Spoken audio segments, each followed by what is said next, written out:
मोठी बातमी राज्याचा अर्थसंकल्प मांडताना उपमुख्यमंत्री अजित पवार यांनी मुख्यमंत्री लाडकी बहीण योजनेची मोठी घोषणा केली। दरम्यान आजपासून या योजनेचा लाभ घेण्यासाठी ऑफलाईन अर्ज प्रक्रिया सुरू झाली आहे। या योजनेतील लाभार्थी महिलांना दरमहा 1,500 रुपये मिळणार असून या योजनेचा लाभ घेण्यासाठी महिलांना नोंदणी करावी लागणार आहे। नोंदणीसाठी जुलै 15 ही अंतिम तारीख देण्यात आली आहे। त्यामुळे ठिकठिकाणच्या नोंदणी केंद्राबाहेर महिलांनी मोठी गर्दी केल्याचं पाहायला मिळत आहे। अशातच अमरावतीत एक धक्कादायक घटना समोर आली आहे। अमरावतीत लाडकी बहीण योजनेसाठी लाभार्थ्यांची लूट करण्यात येत असल्याची धक्कादायक घटना समोर आली आहे। या प्रकरणी भाष्य करताना आमदार बच्चू कडू याविषयी खेद व्यक्त करत कारवाईची मागणी केली आहे।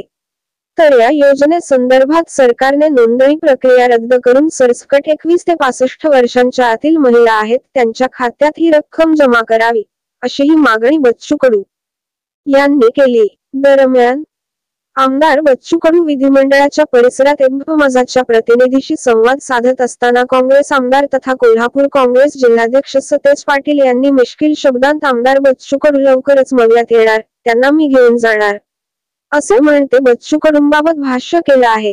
सतेज पाटील यांच्या या वक्तव्यामुळे दोन्ही नेत्यासह उपस्थितांमध्ये हसा पिकाला। मात्र हे वक्तव्य आगामी विधानसभा निवडणुकांमध्ये सत्यात तर उतरणार नाही ना, असा प्रश्न या निमित्ताने उपस्थित केला जात आहे।